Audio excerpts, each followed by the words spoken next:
Hi, this is Icy from the Tamriel Downunder Team, and this is our second video going into aspects of the Elder Scrolls Online for new players. This week, I'll be looking at characters' attributes, how to get started with skills, details about food, drink, and potions and poisons that will help you get through the game. So, let's get started.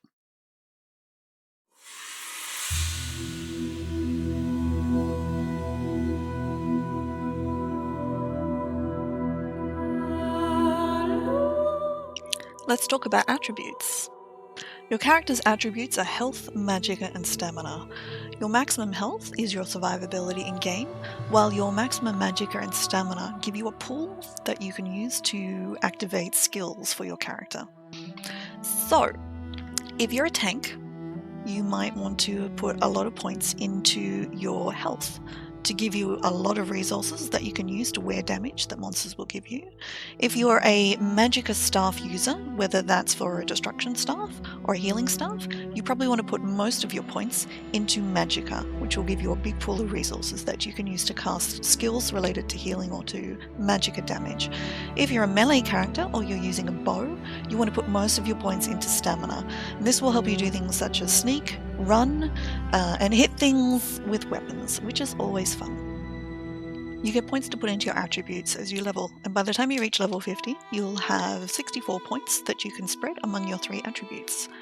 Now, if you change your mind and you feel that you need to add some more into health or take some out of magicka and put them all into stamina instead, you can. You can do that at the respec shrines in most major cities in Tamriel. If your character is below level 50, all of your stats and attributes are actually battle leveled to be the equivalent of the zone that you're in.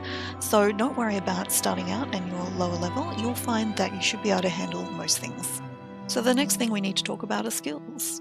Your skills are somewhat dependent on the class you pick. Check our first video for details about classes. So this character is a sorcerer, and they have 3 skill lines that are based around their class.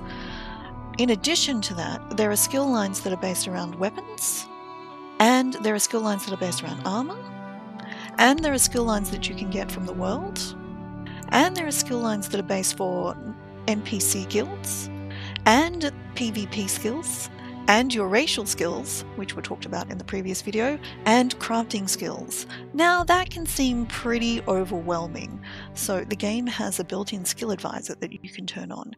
If you come and click the gear icon, you can pick what kind of class you want to play.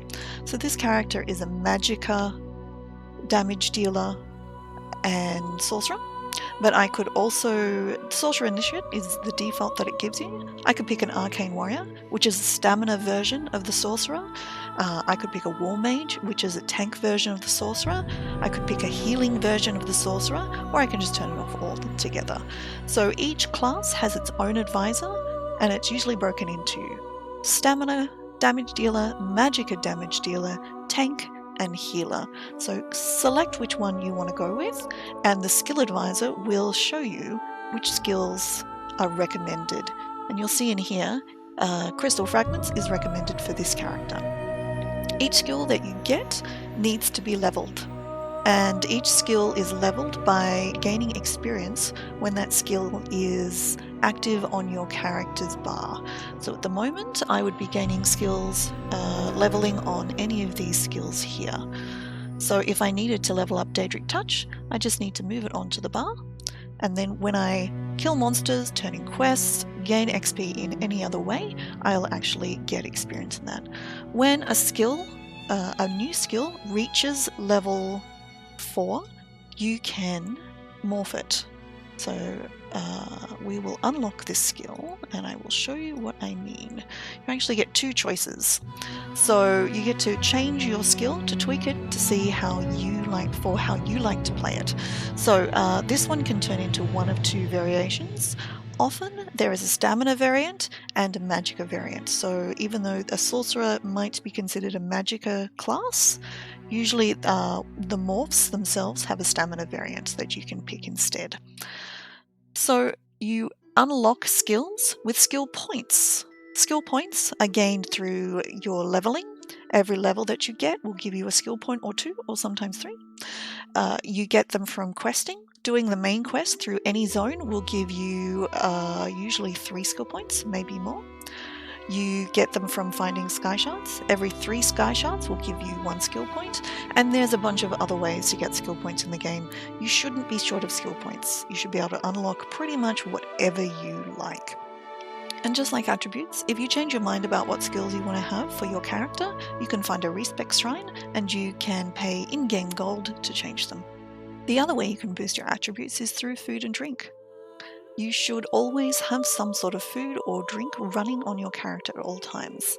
So you can find food and drink sitting on tables around in the world, but that's very low quality and maybe only lasts for half an hour. Your better option is food that's crafted for you by other players, or that you'll craft yourself, or the crown fortifying food and drink.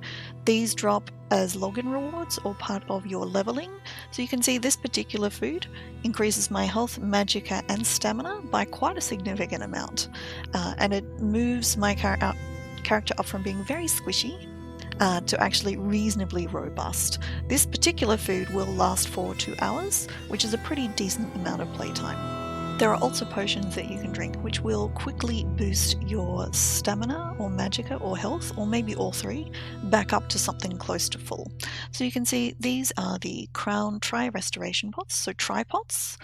These also drop either as leveling rewards or from login bonuses, and these work quite well. Good for generalized adventuring, good for dungeons.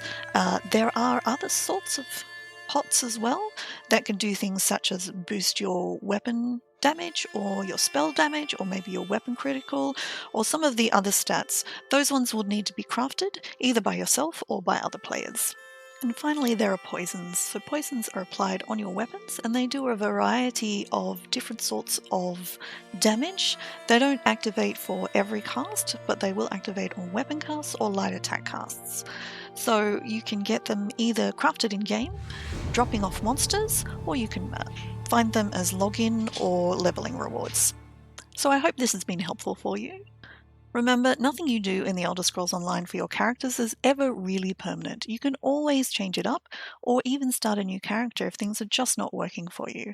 Keep an eye out for other videos in this series as well, which will go into other aspects, and thank you very much for watching.